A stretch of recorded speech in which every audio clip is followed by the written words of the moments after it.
Welcome to Science Tree channel, and today we will talk about chapter number 2, class 9th, solving a biological problem. आप सब जानते हैं कि chapter number 2 के कुछ क्वेश्चंस बहुत ज़्यादा इंपॉर्टेंट हैं एग्जाम पॉइंट ऑफ व्यू से. स्पेशली इसका एक question how to solve a biological problem long question में रिपीटेडली पेपर्स में आया है. इसको सॉर्ट आउट करने के लिए चैप्टर नंबर 2 को हम बहुत ही अच्छे तरीके से समझ सकते हैं by taking an example of corona, क्योंकि कोरोना भी एक बायोलॉजिकल प्रॉब्लम है जो कि 2 years बहुत ज़्यादा पीक पर रहा. तो उसको मद्देनज़र रखते हुए जब हम बायोलॉजिकल मेथड के थ्रू कोरोना डिजीज़ या कोरोना वायरस को स्टडी करेंगे तो हम बहुत आसानी से इस चैप्टर को समझ सकते हैं. Now first thing, what is science? Science is the systemised knowledge. बहुत ही सिस्टमैटिक तरीके से जो नॉलेज प्रोवाइड की जाती है that is science, and who provide this knowledge is known as scientists. Scientists की सिस्टमाइज्ड नॉलेज उनकी ऑब्जर्वेशंस और एक्सपेरिमेंट्स पर बेस्ड होती है, and observations are basically done by 5 senses: eyes, sight; ears, hearing; nose, smell; hands, touch. And similarly, we can say about the taste as well, which will be done by the tongue. In this way, we do the observations. What is biological method? Questions about living things have provided problems that man has investigated to aid his own survival and to satisfy his desires to know.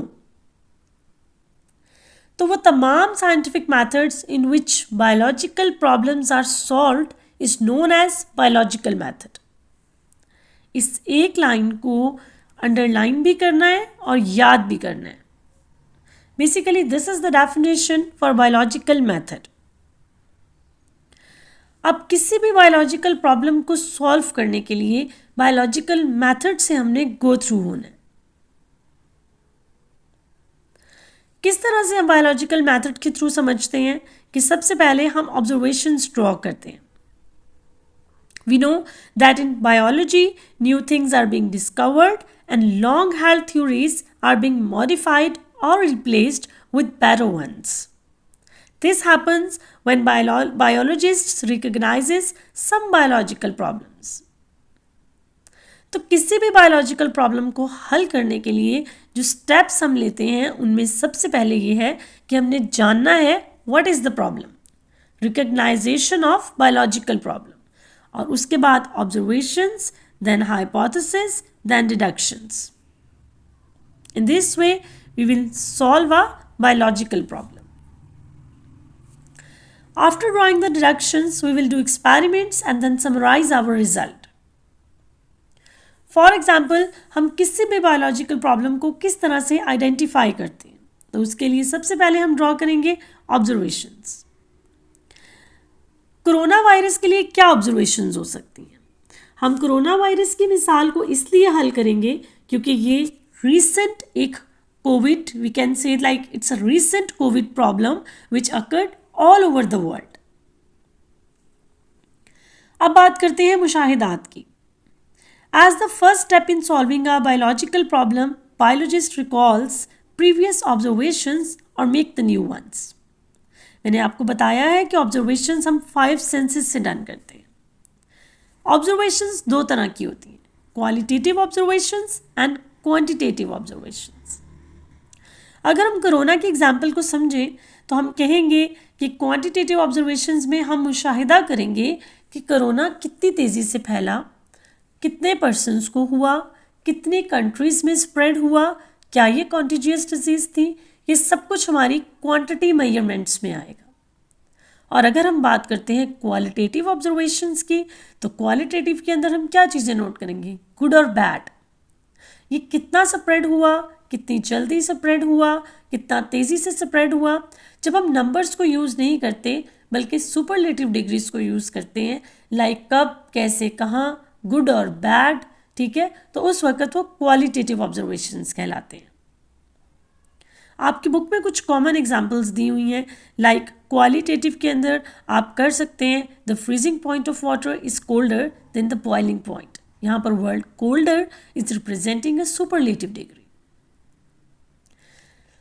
While if I talk about the quantitative observations, we have to go with the numbers. The freezing point of water is 0 Celsius and for the boiling point is 100 Celsius.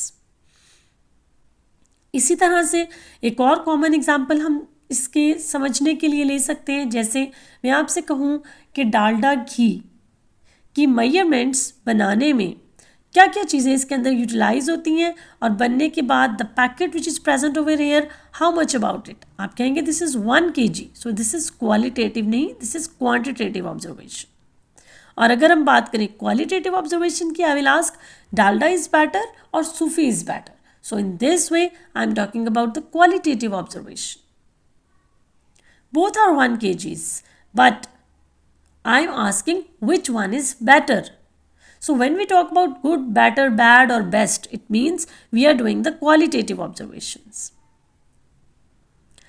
जब हम किसी चीज़ के लिए अपनी observations draw कर लेते हैं by using our 5 senses or by using our knowledge, previous knowledge, then we can draw a hypothesis. What is hypothesis? Hypothesis basically हम ऑब्जर्वेशंस के थ्रू ड्रॉ करते हैं, लेकिन हाइपोथेसिस 2 तरह के होते हैं, inductive reasoning and conductive reasoning. Now what is the difference between the inductive reasoning and conductive reasoning? Inductive reasoning के अंदर हम मूव करते हैं स्पेसिफिक से कॉमन की तरफ, और कंडक्टिव रीजनिंग में हम मूव करते हैं कॉमन से स्पेसिफिक की तरफ। हाइपोथेसिस में हम बहुत सारी ऐसी स्टेटमेंट्स को मद्देनज़र रखते हैं जो हमें बेहतर लगती हैं, जो हमें ठीक लगती हैं, लेकिन वो टेम्परेरी होती हैं जब तक हम उन पर एक्सपेरिमेंट नहीं कर लेते। जैसे एक सिंपल हाइपोथेसिस में हम कहेंगे it should be a general statement, like हम कह सकते हैं कि कोरोना वायरस की वजह से होता है, और हम कह सकते हैं कि कोरोना में लोगों को फ्लू और कफ होती है। इसके अलावा हम कह सकते हैं कि हमने ये भी ऑब्जर्व किया था कि कोरोना में जब पेशेंट्स एक दूसरे से हैंडशेक करते हैं तो ये डिजीज़ स्प्रेड हो जाती है। क्या वाकई सिर्फ हैंडशेक करने से कोरोना स्प्रेड होता है? ये सारी ऑब्जर्वेशंस थी। इन सारी ऑब्जर्वेशंस में अभी टेस्ट होने की सलाहियत मौजूद थी। ये फॉल्स भी हो सकती हैं और ये ठीक भी हो सकती हैं। But please remember, whenever we talk about hypothesis, हम 2 वर्ड्स ज़रूर यूज़ करते हैं, अगर तब, इफ़ देन। लाइक अगर हम एक कॉमन स्टेटमेंट जनरेट करते हैं फर्दर एक्सपेरिमेंट के लिए, व्हाट वी विल से कि for example, if corona virus is the cause of Covid disease, then all persons having coronavirus in their tests or in their body should have corona. Secondly, हम इस तरह का hypothesis भी बना सकते हैं कि if corona patients are always suffering from flu and cough, then on the change of season, especially when winters are coming, corona should spread more. क्यों? क्योंकि जब विंटर्स आती हैं तो वैसे भी लोगों को मोस्टली कफ और रेस्पिरेटरी इन्फेक्शंस, फ्लूज ज़्यादा होते हैं। तो क्या जब भी किसी को फ्लू और कफ होगी तो it's because of corona virus, या कोरोना वायरस के कुछ और सिम्टम्स भी हैं? तो इस तरह से हम अपने हाइपोथेसिस को फॉर्मुलेट कर सकते हैं डिफरेंटली। अभी हम इनके ऊपर एक्सपेरिमेंट्स करेंगे, तो at that time we will come to know that whether we are right और not. Deductions. In the next step, biologists draw deductions from hypothesis. What are deductions? Deductions are the logical consequences of hypothesis. For this purpose, hypothesis is taken as true and expected results are drawn from it. हम किसी एक hypothesis को सही समझेंगे और उससे अपना एक logical consequence draw करेंगे। Generally, in biological method, if a particular hypothesis is true, then one should expect a certain result.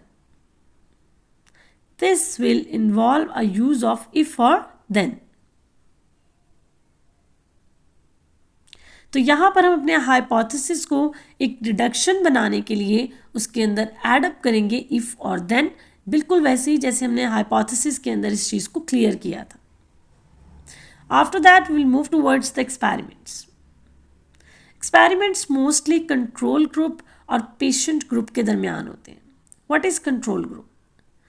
ऐसा ग्रुप ऑफ पर्सन जो कि सेहतमंद हो, हेल्दी हो. It can be taken as a control group for the disease recipients. उन patients के लिए जो हेल्दी नहीं है, which are suffering from corona, and the other persons which are healthy can be taken as a standard और as a control group. Experiments perform किस तरह से किए जाएंगे? We can take the corona tests. We can find out that observations which we made are right और wrong. इसके लिए हम बहुत सारे hit and trial methods use करेंगे. हमें पता चलेगा कि सिर्फ हैंडशेक करने से कोरोना वायरस नहीं फैलता, बल्कि इट्स अ कॉन्टिजियस डिजीज़. और ये टच करने से, ये साथ बैठने से, ये अपने टिश्यू पेपर्स एक्सचेंज करने से और भी बहुत सारे तरीक़ों से फैलता है. तो इन तमाम ऑब्जर्वेशन से जब हम अपने एक्सपेरिमेंट्स ड्रॉ करेंगे, we will find out the result. After that, we have to move out towards the results. Biologists gather actual quantitative data for experiments. Data for each of the group are then averaged and compared systematically or statistically. तो systematically आप एक data बनाएंगे और statistics के through आप उसको arrange करेंगे कि इस कंट्री के अंदर कोरोना की ये तादाद है और इस कंट्री के अंदर कोरोना पेशेंट्स की तादाद ये है और ये किस तरह से स्प्रेड हो रहा है, और अगर इसको प्रिकॉशनरी मेजर्स दी जाएं, रोके जाए, तो उसके लिए क्या क्या किया जाएगा.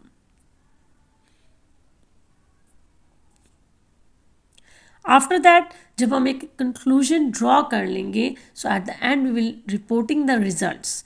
And most of the cases जब हम किसी साइंस प्रॉब्लम को या बायोलॉजिकल प्रॉब्लम को सॉल्व करते हैं, तो रिज़ल्ट के अंदर हम उसके ऐसे इफ़ेक्ट्स भी बताते हैं जिसके थ्रू हम उन्हें कंट्रोल कर सकें. लाइक रिज़ल्ट्स के अंदर हम वैक्सीनेशन का जिक्र भी कर सकते हैं कि how we can control corona, how we can control the problems. और हम ये भी डिस्कस कर सकते हैं कि हमने कोरोना को किस तरह से आइडेंटिफाई किया. What were the observations, what were the experiments, what were the deductions and the conclusions. जब ये सारी चीज़ें मिल गई, we will find out the results. और रिजल्ट्स को हम डाटा एनालिसिस या रेशो की फॉर्म में भी शो कर सकते हैं, चार्ट्स की फॉर्म में भी शो कर सकते हैं और ग्राफ्स की फॉर्म में भी शो कर सकते हैं. कोरोना की एग्जाम्पल देने की वजह ये थी कि इसके थ्रू हम इजीली समझ सकें कि एक बायोलॉजिकल मसले को कैसे हल किया जाता है. आपकी बुक के अंदर मलेरिया की एग्जाम्पल दी गई है. In my next video I will discuss all these steps of biological method with malaria. Thank you so much. For more videos, keep watching. Have a great day.